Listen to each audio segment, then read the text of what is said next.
of our fall regional FOC training series. As you might have just heard, this meeting is being recorded.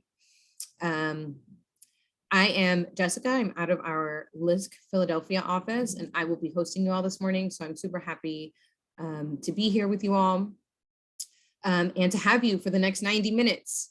So I'm going to share my screen and I will show you how your time will be spent these next 90 minutes.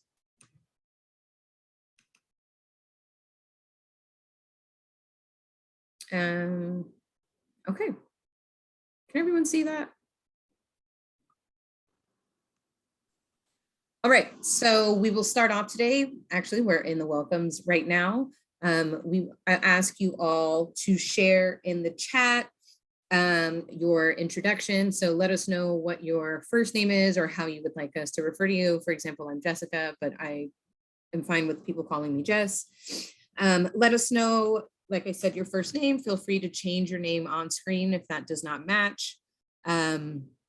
Also share your current city where you serve. And then maybe share something like, I'm sorry, I'm going to go back to the chat. What is your favorite holiday dish to either make or consume? I don't know about you all, but I have the holiday cooking on my mind. And I will drop that in the chat. Sorry, I don't think I can do that at the same time. So we'll do intros that way.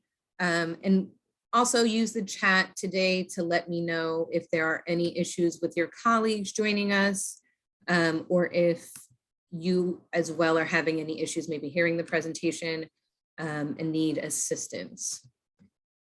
So today's agenda, we have you from 10 to 11:30.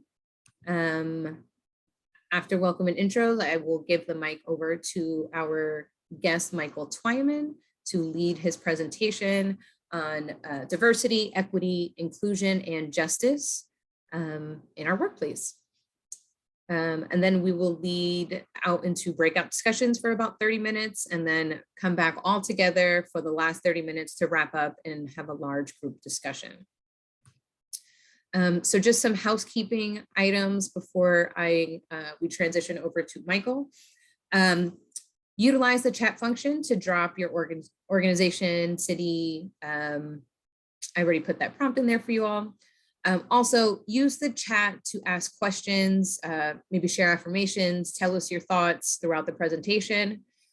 When we transition over into our breakout sessions, please come off of mute and share with your colleagues. We intend for this series to be both a training and a networking opportunity for you all. So feel free also to come off of camera wherever you are. And if you cannot come on camera, that's fine too. We just ask that you appreciate and participate if that is an option for you all. So I will hand the mic over to our guest, Michael Twyman. Michael, thank you for joining us today. The floor is yours. Thank you, Jessica. Appreciate it. And welcome all that are here. And maybe there'll be a couple others that will join us. I am looking forward to not only presenting and sharing with you information that might be hopefully reinforcement of things that you already know, but I'm as best I can really want to put it in the context of the LISC world. And then secondly, I'm looking forward to the conversations that you'll have in your small groups. And at the very end, we'll come back together and have a larger discussion based on the questions that you wrestled with in your small groups.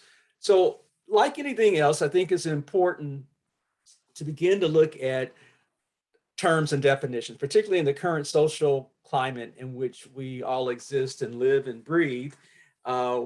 Terms are often getting redefined. I use a more crass term, hijacked, in many instances for political agenda. And I just wanted to use and focus on what my understanding is as a practitioner in this space, but also as I believe that when I have had opportunities, which has been quite a lot over the last year, year and a half with List National, to work on a DEIJ agenda, is to really be clear around what the terms mean and what the words essentially mean, because they're more than just terms of art, they have application. And if we're not clear about what the words are, the names, the terms, then it's very difficult to make certain that we are living them out, operationalizing them in a way that makes sense. Diversity in this context of diversity, equity, inclusion, and justice tends to be the kind of go-to word.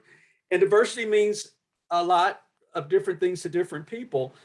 And so what I often say is that one, diversity, and I heard someone just last night, a client of mine, they were having a large fundraising event. It was virtual, and one of the speakers talked about the importance of having diverse individuals on their board. And I'm like, okay, so what does that really look like? How can a person be diverse? Well, spoiler alert, a person cannot be diverse. A group can be diverse, but one individual is not diverse. So when you hear people say, we want a diverse candidate on our committee, or we would like for our board to be more reflective of diverse individuals, that's really a misnomer. So be more specific about what that looks like relative to how we all represent a number of different cultural identities. I often say that each one of us is multicultural. And so the breadth of diversity that exists, anytime there's one or two people, more importantly, 2+ people in the same room, you are going to get a number of dimensions of diversity. And so diversity very broadly is of thought, it's of people, it's of perspective. But I would also venture to say that diversity, particularly in Western culture, is heavily influenced by three major cultural identities. First being race and or ethnicity, but more so race, gender, and socioeconomic status. We all have a number of other cultural identities, but those three tend to be predominant in terms of the things that influence and weigh heavily in terms of factors that affect not only our individual worldview, but also our collective worldview and how we interact with one another, how we see the world, and how we bring our perspectives into any one particular setting or place. That oftentimes, depending on our race, our gender, socioeconomic status, and the confluence of all of those, which we often talk about as intersectionality, those have probably the greatest influence and effect on what we bring to the diversity table. Equity is a word really that has emerged in the context of diversity, equity, and inclusion as a real pivotal and critical component of looking at diversity, because we at one time as a field focused more on just diversity alone, and then inclusion started to creep in, and equity actually came a little bit later in this specific context. But it's really about how can we use any of our cultural identities not to be predictors of what outcomes can be. What do I mean by that? So in our policy, in our practices, in our processes, in our operations, in our doing the work, in our coming and going, how does things like race or gender or socioeconomic status not dictate what are the outcomes for being treated, as well as being able to receive the benefits that are accorded to some by virtue of those same cultural identities, but are then in other instances serving as burdens or disadvantages for other groups based on their cultural identity. So if we're in a true equity model, things like our gender, things like our race, really have no factor in terms of the benefit that we receive from anything that we do, or particularly how we allocate resources in a democracy.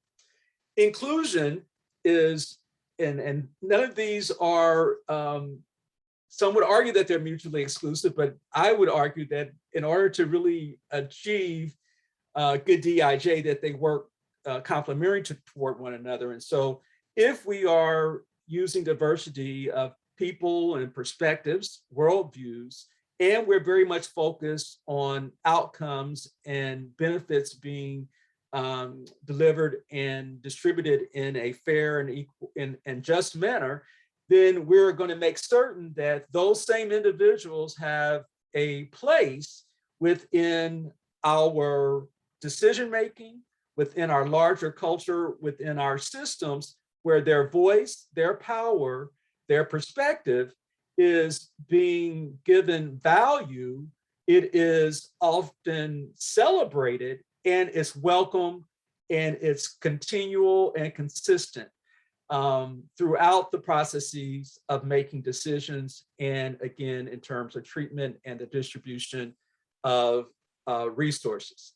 Justice is, and being a lawyer, probably resonates with me more so because there is both a system of justice, but there is also how do we look at equality as a method by which to advance diversity, equity, and inclusion. So some will argue that, well, how can you have equity and justice? Well, the reality is that if we're looking at protections that are under the law, under our Constitution, which affords every individual the same inalienable rights. Therefore, if we are looking at how we, again, go about systems, about how we provide services, how we add value to a democracy, then we do it one way, or the most essential way is through having equal opportunities and equal rights, privileges that, again, are not determined by anyone's cultural identity, whether that be race, gender, or social economic status. Next slide.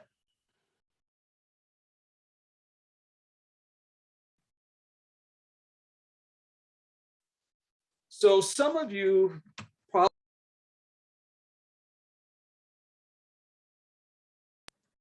some of you may be seeing this for the first time, in that you'll notice that it says draft National DEIJ statement. This was created and developed in, now it's been, at almost a year ago, and at the end of 2020, and it was released and it appeared for a while on the National List website, and somewhere maybe around February or March, it disappeared. And if anybody was paying close attention, you may have noticed that. And then for others, you may not have been aware that it ever existed. But I wanted to reference it and also explain that during this period of interim executive leadership at LISC, and the hiring of a full-time staff person to head up DEIJ for LISC National, it was decided that it would make sense to come back to this about like right now, but whenever it is that LISC, and hopefully soon, will be hiring and bringing on a new CEO, that this would be revisited and shared with the larger LISC family as guidance and as a basic framework for how you in your local field offices might begin to both operationalize these values that come from a national. So as it reads, DIJ are the core values that encompass the cornerstone of who we are, what we do, how we measure impact, whom we partner with, and how we build trust and show up in the community. And when you think about that, it's more than just being able to say that we have values, but more aspirationally is looking at how do we begin to make certain that in everything that we do, and even in terms of who we engage with, that we are able to then have measurable ways of determining how these values are being lived out and reflected. Diversity, equity, inclusion, justice are important, intrinsic, and interdependent components of LIST's mission, vision, and strategy. As you may remember from me saying that DEIJ are values that really should work closely together, not exclusively or alone, but working together. And this particular statement expresses this as well, and that it be reflected in the mission, value, and the overall strategy of the organization, and that it should be the barometer for determining what success looks like in meeting meeting LIST's mission in terms of its both value proposition, but in terms of how it gets its business done. Next slide.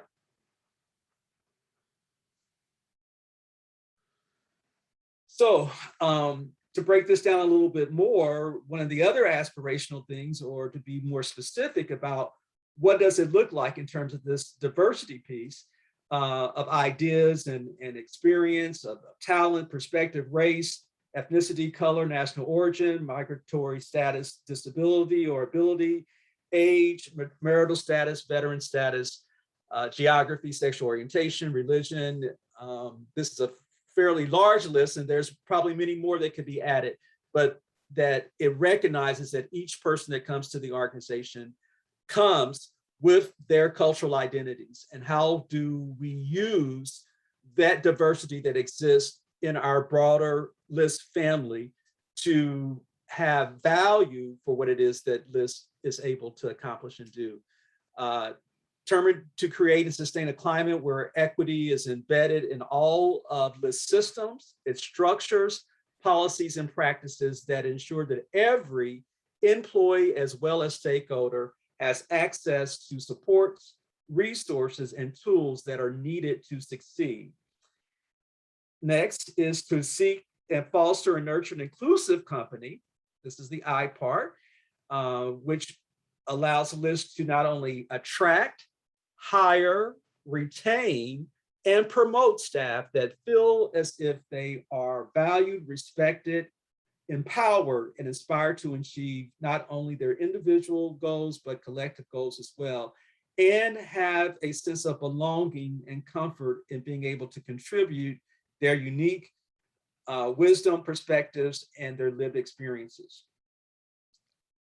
Then this last part, which is especially aspirational because it's talking about a society that LIST envisions that our shared humanity is both affirmed, and the collective power that we all bring to the table helps to lead to our being able to actualize justice. And that's defined by the presence of two freedoms. One, the freedom from systemic inequities, and then the freedom to live a life of dignity. Next slide.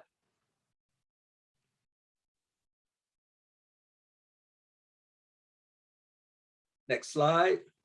So I want to enter this discussion for a moment and really talk about going through the front door of race as a way to look at, frame our thinking and our discussions around accomplishing DEIJ. People say, well, why would you do that? Why would you pick one? Well, because we live in a very racialized society, and race, more than anything else, of all of our cultural identities in our society, particularly Western society, is the most significant marker that we use as, and historically and even presently, in terms of how we make not only distinctions, but how we have built systems around who gets what and who's deserving, by and large predicated by race. So the word race refers to a group of people who share physical and cultural traits as well as a common ancestry. So what I often say is that if we go by that definition, physical and cultural traits, that is a very weak science. And that brings me to the point that race is, as you all hopefully already know, is a social construct. It is not based in anything scientific. We cannot look at individuals, although we say right here, physical and cultural traits that are shared, we cannot look at a person and determine their race scientifically, because race is not a scientific construct. It's a very loose, fluid, an unscientific way of being able to put people into categories. The idea of race implies that people of the world can be divided into biologically discrete and exclusive groups based on their physical and cultural traits. So some of you are saying, well, I mean, I was born to two parents that share the same cultural identity, that they both are from parents who came from the same geographic place. There are things that run in my family that are inherited that would suggest that that comes via my biology. And the reality is that, yes, those things could be passed on to you biologically, but that does not in any way mean that they are determined by your race. The idea of race is further linked to notions of wider European superiority that became concretized during the colonization of the Americas. So their race is a social construction, an idea we endow them with meaning through daily interactions. Again, it has no biological basis. Race is a social as opposed to a biological construction. However, it has a wide range of consequences in our society, especially as a sorting and stratifying mechanism. And so this last statement is very key. Race is fake, racism is real. So sounds like an oxymoron. How is it that you would say that race on one hand doesn't really exist, but there's this thing called racism? Because we have made the human distinctions and we have created systems then that help to support the fake science that we've developed. Next slide.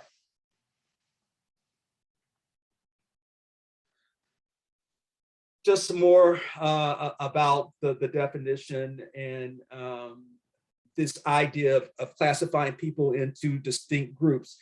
Know that the earlier civilizations, and people say, well, race has been around forever. That is not true.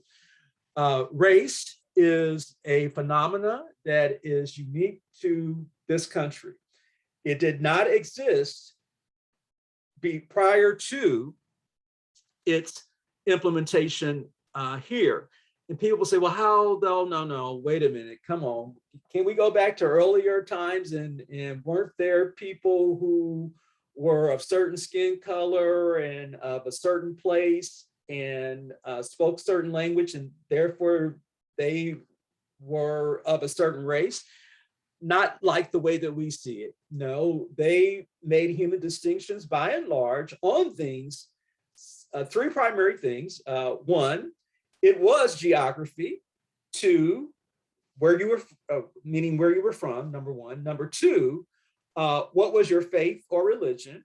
And then three, what was the language that you spoke? So in modern times, we would take the three of those and combine them with race. But earlier civilizations did not make distinctions between individuals based on those things. Race here has been, and since it was both developed, codified here in America, it has had implications for across the world and has helped to, and there were precedents for race by looking at issues of exploitation and colonialism. But again, not to the extent that it was here in the United States, or in America, I should say, early America. Next.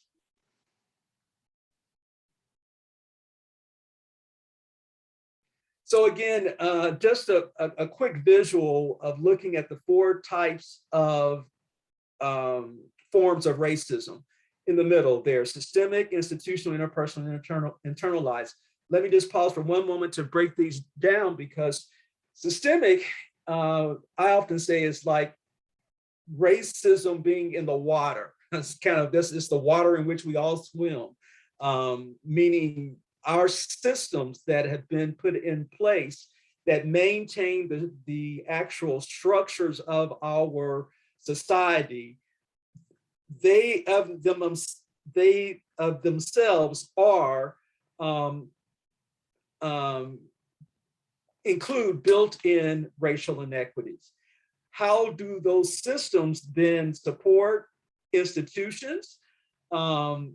Well, the policies and practices, the behaviors, the customs, the norms that are part of organizations and institutions help to support the broader system. And then the thing that people like to focus on is really around this interpersonal thing. So people were like, well, so-and-so is racist, or they're not racist. That's often talked about in today's society because of how one may address another person, or things that they may say, or things that they might do in terms of microaggressions or even macroaggressions, or how they might exhibit their biases, both unconscious and conscious. Internalized racism is when individuals own and take on the beliefs and feelings that they are inferior due to their race, and then act according to that feeling of inferiority. You look around the middle circle and you see things like housing, criminal justice, public health, education, banking, all the things that list either does or has a connection to, is very much a part of the systems that are in play, and again, are intersecting with these various forms of racism, of systemic, institutional, interpersonal, and internalized. Next slide.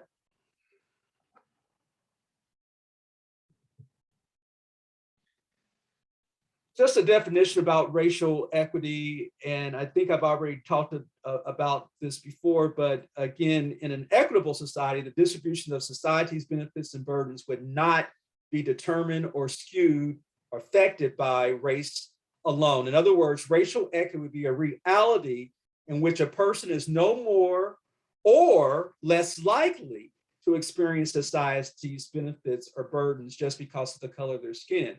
And let me pause here around this wording where it says would be a reality in which a person is no more or less likely, because sometimes what enters into this conversation around equity, oh, is that the same as reverse racism? So are we going to treat white people bad or make them feel inferior? That's a lot of the conversation around CRT, is this idea that in order to move towards equity and fair treatment, that someone else, mainly the dominant culture, would need to be then disadvantaged.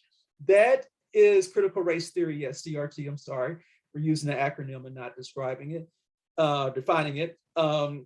It is this notion that we're in a quid pro quo, and that's oftentimes or zero-sum game, essentially, that there is winners and losers.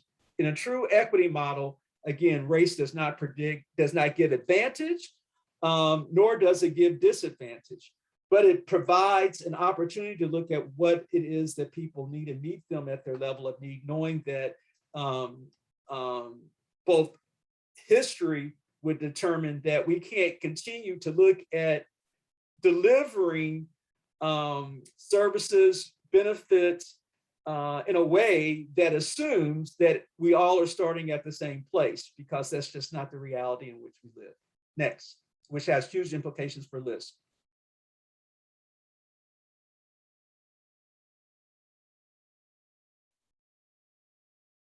Okay, so before we get into our smaller groups, I just want to run through this idea of how we might be able, and this could be used really kind of as a cheat sheet as you have your discussions.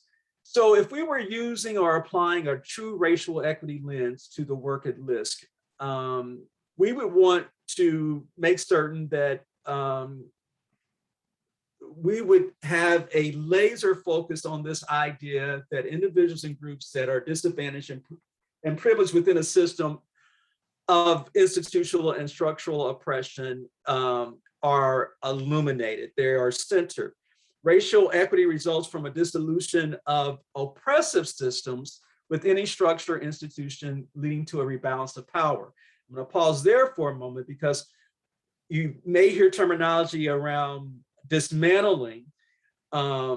This uses the term dissolution, but there has to be a way that the systems, again, that hold many of our institutional practices in place have to be undone in order for there to be any recalibration or rebalancing of power, and to get to how it is that we provide equal opportunity as well as equitable outcomes that, again, center folks who have been marginalized both systemically and historically, and by and large by race, as our focus. So maintaining a race consciousness of the historical and social context of exclusionary practices that show up in education and law enforcement, healthcare, housing, banking, our financial institutions, the whole just thought. Regularly call attention to systemic oppression and racial inequities. Take personal. That means that we all have a role in this, and there are things that we can do from our wherever we're leading. And also, there are things that we can do collectively in our institutions that help to shoulder the responsibility around how we address these inequities, and then engage in a process whereby we are always critically assessing and reassessing how we do our work, how we get things done, and then engaging in a way that we each become a change agent that is moving toward trying to promote and to realize greater racial equity in our institutions and in our larger society. Next slide. So some questions, these are more rhetorical at this point. Do our corporate values align with our commitment to equity? This is things that LISC should be asking itself. Is our commitment to equity formalized in our strategic or work plan? Many of you are engaged in your field offices right now in developing the next work plan for your organizations. Where does DEIJ show up in those things? How is this issue of equity truly being centered in a way that helps to inform how you go about picking projects, where you decide your investments are going to be? How is it that you bring people to the table and engage them in both not only as reacting to what it is that you're planning, but actually engaging them in the process of establishing your priorities? Is there an infrastructure that will sustain our commitment and to equity of systemically non-dominant groups, particularly BIPOC, Black, Indigenous, people of color, specifically Black and Brown people? Do we provide our staff, many of you, with the right type of support, the tools? Today's webinar is maybe just one thing in your toolkit, but where's the ongoing opportunities for being able to build your skills, your knowledge, your level of cultural competency? How is it that you might be better prepared to truly not only engage, but lead in racial equity work? Are we in our field offices and even as a national organization ready and equipped and have the capacity to look at how we collect and report data that begin to show where there are disparities relative to racial inequities? And how do we then develop the appropriate responses and strategies that allow us to be able to close those disparities and inequities? And do we have the tools and other resources to navigate the resistance that we'll get and the pushback, even sometimes from our partners, maybe even sometimes from our funders, in terms of how we're able to really demonstrate our commitment to racial equity? Next slide.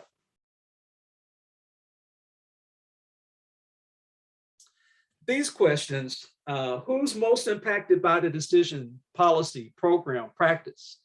When you're doing your work plans, when you are thinking about what it is that you're going to pursue as an opportunity, ask these questions of yourselves. What are the potential impacts of the groups, including specifically Black and Brown populations and other systemically non-dominant communities?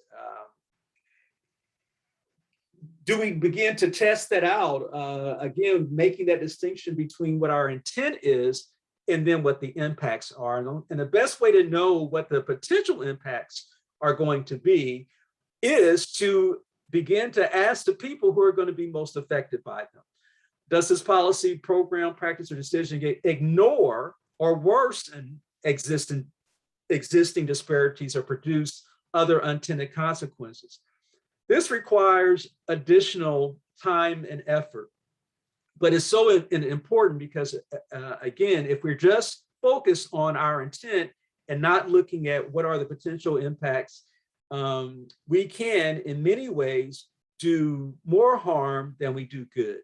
How we intentionally involve stakeholders? Do we go out of our way to make certain that they are present, that their voice, this is the inclusion point, part, are at our tables? Do we create space? And do we both not only create space, do we value and validate those voices in our decision-making and our directions? Are we asking the right questions and to the right people? I think you have to say that to yourselves a lot and continue to look around your rooms, look who's at the table, who's not at the table. Are we going to the people that we want to get certain answers from? Or are we really going to places where we might hear something very different if we just were to direct it to a different group of people than what we're either comfortable with, or those that we already know, or those that already have a certain amount of access to us? Who's being heard, who's being left behind, and who will keep us honest? The honest part is really important in terms of accountability. Next slide. And these are things to consider after you've made investments. So we're going to now go to the very last slide, please. So we have 23 people signed on, and with the exception of myself and Jess, and I don't know if anybody else on the team, I'm going to sit out, which would mean that we would have 4 groups of about 5. And in your time, just to do a quick time check, we're almost at 10:45 Eastern Standard Time. We will take 20 minutes to answer these questions in your small group. And if you could just have an individual to either be prepared to share what it is that you came up with, we will begin to answer these questions in our large group when we come back together in about 21 minutes from now. So if there aren't any questions, Jess, are we ready to move into our breakout sessions? Yes, Leah, could you actually adjust the timing to 20 minutes for breakouts? While Leah gets the breakouts together, um, I will open the floor for any questions before we transition into our breakout discussion. So feel free to come off of mute while you wait to be sorted into your breakout room. And then a LISC program officer will join you in your breakout room to share the breakout discussion questions in the chat. And we will be in there at least partially if you have any additional questions.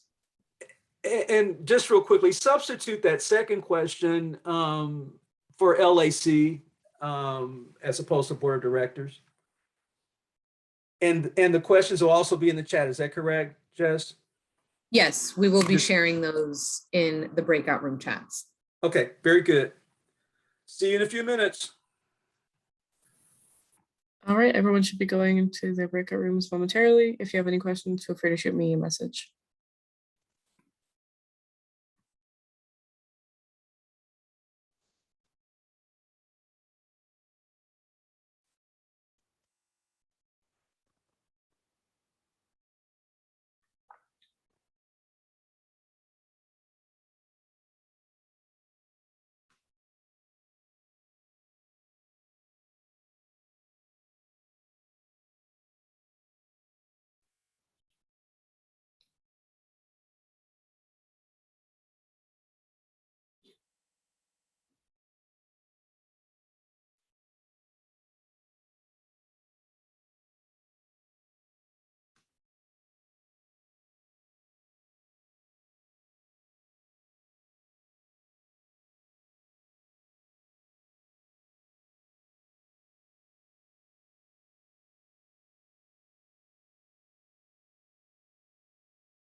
For anyone who isn't in a breakout room, you should have received something to let you in.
Hey, Michael. People should be joining back in like a minute or a half or a minute now. I'm sorry, say again. Sorry, I'm losing my voice here. But people should be back in just about a minute. Okay, all right.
Hi, everyone.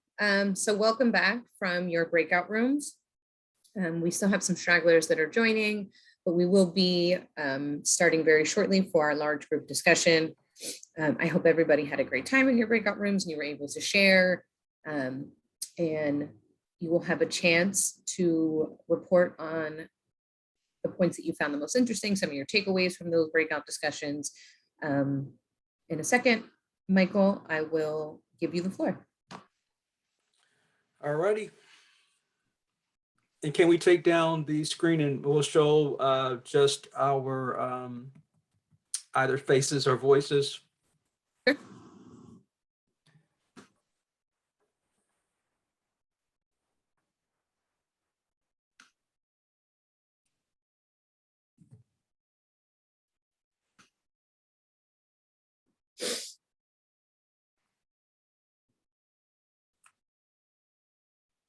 All right.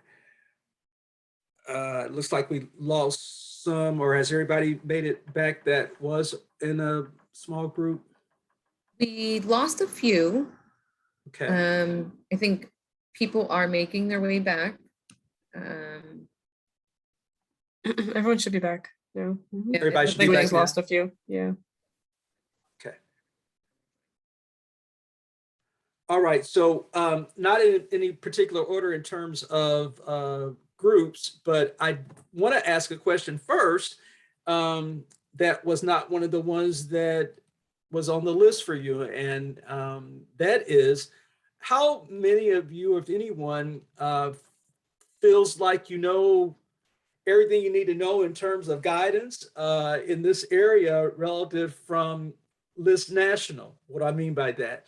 I share with you a draft statement that I mentioned was present for a while and has since has taken a hiatus until new executive leadership. And so I'm just curious if anyone wanted to share that they have a good handle or good understanding from List National as to really what are the DIJ imperatives, priorities, values. Anybody want to weigh in on that before we get to the selected questions?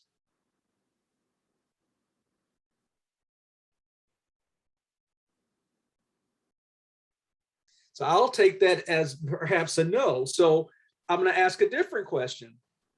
What do you need from List National that would provide better guidance around DIJ?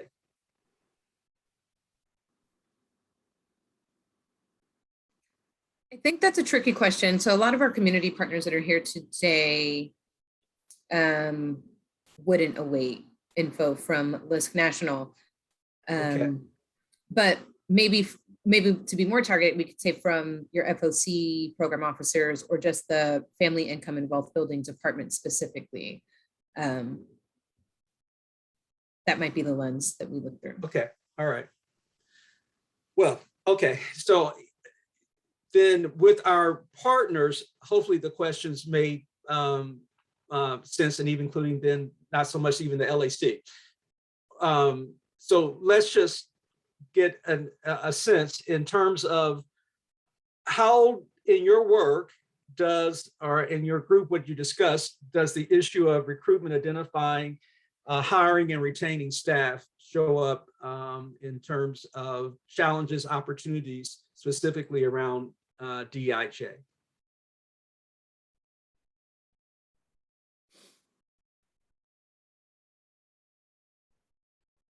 So I'll share what some folks shared in my breakout room, mainly around hiring. What an issue that can come up is just the amount of like paperwork, the back and forth, the amount of communication can be strenuous, and requires some folks to do more work than others in order to meet those sorts of requirements. And something else that somebody brought up is like, there are often criteria that reflect the dominant culture that don't allow for flexibility, and can be discriminatory of folks with cultural differences, and then also other disabilities.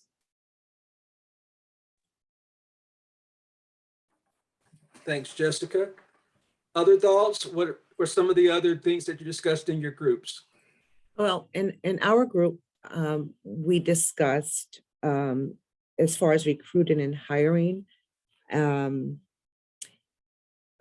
One of our members, stated, which is a good point, that at her agencies, there's just not a lot of African Americans who apply for the job. Maybe it's the distance, maybe it's the location, but there's different reasons why. And people of different diverse backgrounds are not applying at her agency. At our agency, same thing. Our agency is primarily African American, some Hispanics as well, but it's who's applying. And I guess we need to come up with ways to attract a more diverse, population of people to apply for different employment opportunities. That's it. Thank you, Joanne. Anyone else on this question? What's happening in your individual organizations around this area? Anybody doing an excellent job of being able to diversify the staff culturally or racially? I think this is Senia with Liz. I think that these conversations kind of took us in different directions. So one of the things that came up in my group, it's about how we communicate about the work and how our language could be more equitable. Sometimes we speak about clients in ways that is disempowering, in the way that we're talking about, they are low to middle income, they're poor, they're disadvantaged. And these are words that may deter people, right? It also puts some distance between our role and our services, and puts us in a position of power as if we know better. And that creates, I would say conflict, right? Because it's already very hard for individuals in our communities to ask for help, right? To walk into a center is like admitting that I am not able to provide for my family, or I'm not able to secure a job on our own. And our job is to change that narrative and say that, you find yourself in this point in your life where you might need some assistance, but you can do things on your own, right? We are here to open up a possibility and offer an opportunity.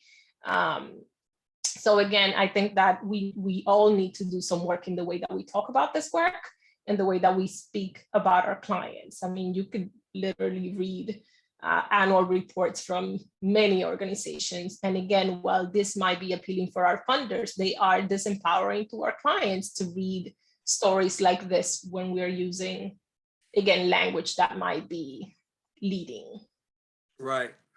Which can just further exacerbate the power differential, as well as even create some harm in deepening the inequities that already exist, but definitely making folks feel either excluded or not truly welcome and included, just in terms of how we frame the opportunity. And like you said, in terms of even the language that we might use to refer to our partners in the work.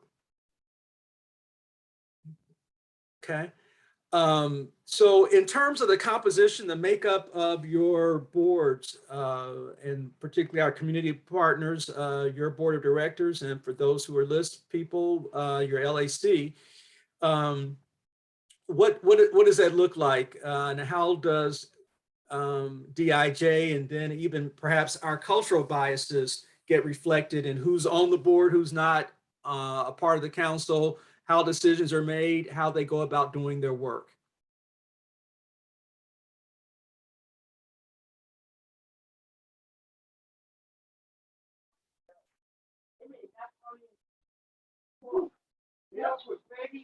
Can I ask a question? Michael, could you repeat the question? Yeah, it's the second question. What's the composition and makeup of your board look like relative to DIJ?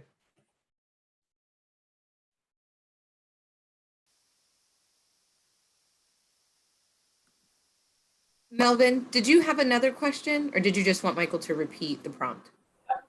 I had a question based on the conversation you guys are having, and do bear with me. I share an office space, and I do have an earphone on, but you guys will receive background noises.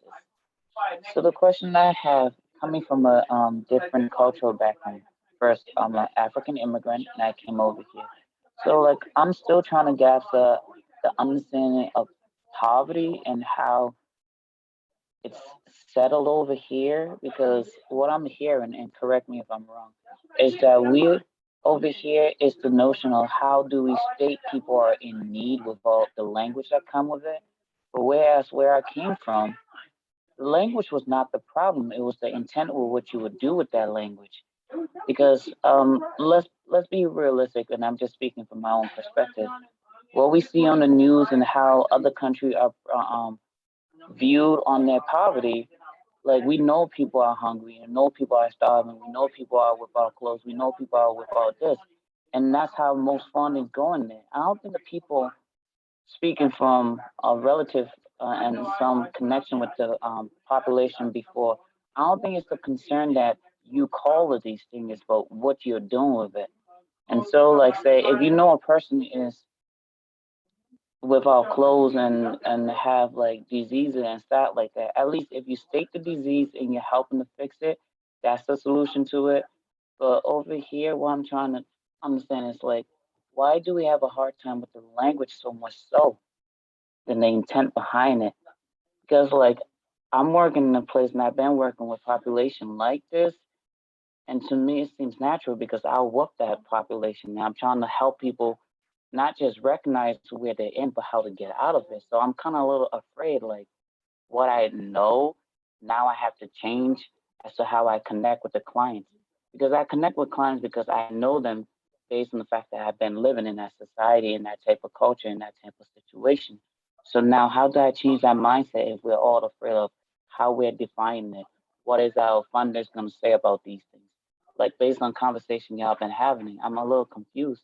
I don't know if I confuse anybody, but that's just my point. Thanks. Anybody want to respond to that or weigh in?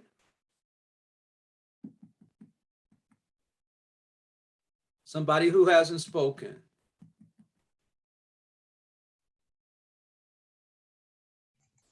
I mean, we touched base on this just a little bit with Claudia.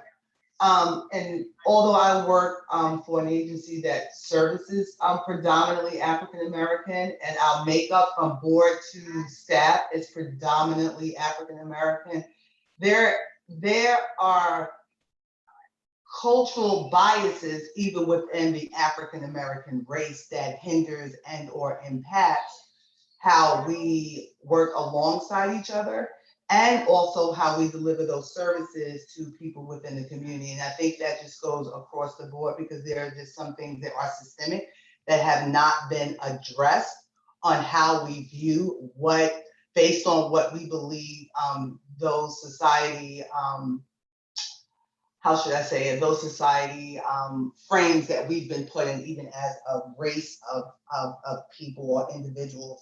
So I think that it's a little bit deeper than just a connection, because I think that every one of us walks in the door with our biases, but from a society standpoint, there are even biases within our culture that affect us and how we operate within the walls about what we do.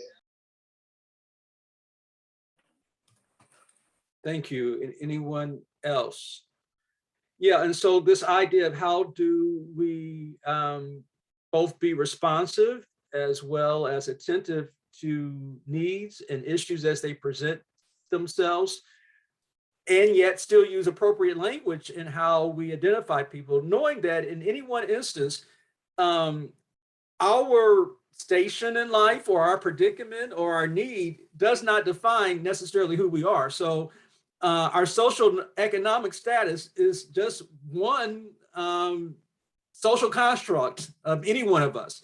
And so the framing oftentimes is making certain that we don't use terminology that, again, both stigmatizes but limits being able to see people in their full humanity without, again, using a term to describe what their issue or their need is, but yet still being able to be responsive to the issue or the need, if that makes any sense. And that can be a challenge. But I think more importantly, in terms of how they're labeled or how they're named, is how do we engage them? How do we make certain that their voice is present? How do we develop relationships, and how we build trust that engenders a certain amount of confidence in our both shared humanity, but also in partnering and coming together in order to try to find solutions, as opposed to doing for, as opposed to doing for, and then actually doing with as opposed to for. So particularly around doing neighborhood work or engaging residents, community residents, what some of the things did you all talk about relative to how either our biases or our thoughts or our assumptions that we have about certain groups of individuals show up in our work with residents and engaging community partners and residents? Everybody understand the question?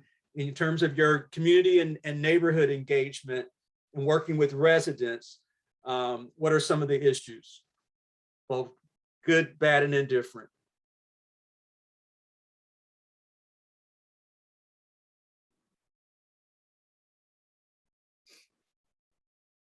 Maybe I'll share some anecdotes that I've heard and encourage other folks to share as well. One of the hurdles in community engagement has traditionally been that the dominant culture operates on a 9-to-5 schedule and expects to also be able to engage with the community during their 9-to-5 schedule. And that doesn't really jive with people's workflows and other commitments, factoring in travel. I think the pandemic has definitely forced us to be more equitable in the way that we're able to reach folks by having the digital or the virtual option and the in-person option. Assuming that they have technology to be able to participate. Right. Yeah. Assuming that, of course. And another issue is just the language that's used that can be like very technical or very jargony, very, might be the way that we communicate a concept with funders, but that's not the language that really resonates with people or really has an impact on community members. And likely wouldn't have an impact on us as individuals if we didn't work in this field. So thinking outside of our sector to the audience that we wish to reach. One of the things that came up in the group that I was in is also accessibility, right? So we mostly work with local programs, and in some of the urban areas where we operate these programs, it's very hard to get to these neighborhoods, right? So we're in Newark, so usually like if you live in the South Ward, you have to commute all the way downtown to take a bus there to go east or west. So again, even though we love being part of the community, it's usually a community, which means that it could be inaccessible to people who might live on other parts or a few miles away from where the program is located. Right. Anyone else? All right, as we wind down, are there any other general questions or comments for the good of the order on this topic? Anything that you'd like to share with your colleagues and or maybe was discussed in your small group that you would like to bring to the larger group? I would like to share something. The agency I work for, which is kind of large, and we're in downtown Boston, we did start a D&I committee about a year ago, and we have monthly meetings. And I understand every agency that's represented here doesn't have the same resources, whatever, but there's probably folks out there can reach out to help out. I think that's a great thing. We've gone through some interesting conversations, some painful ones, some emotional ones, but I think it really helps and it opens up people's eyes. They're in the agency of all different backgrounds to see what's going on. You really get to walk a mile in someone else's shoes. You really know what's going on. So if you can get that agencies can seek those folks out that perform those kind of functions, that'd be great. Or do it in-house yourself. Yeah. Thank you for that, Joe. And just, it reminds me of the importance of being intentional about it. And when we're intentional about it, we're going to be willing to provide some resources toward it, meaning if it is a formation of an actual committee or group that takes it under their wing and to give it life and to make certain that there's a certain amount of focus. As Joe mentioned, most likely that's going to require that you have some real difficult conversations. They're going to be uncomfortable, but just leaning into that is so important because, again, moving from just what our intents are to how we can be held accountable for our impact, that's a part of the process. And so the more we can be focused and committed in ways that, again, show that we are serious about it, then we're willing to make whatever adjustments that need to be made within our organizations in order to get to those type of outcomes. Anything else? Well, thank you for your time, your participation, and I'll hand it back over to Jessica now. Great. Thank you, Michael, so much for your time. A lot of great information. So thank you for sharing that with us. And thank you, all of you, for joining us today. We are ending right on time. We will be following up with a survey just to gauge how this session went and what other follow-ups or supports you could need around this topic. So thank you all. Have a great day. Thank you.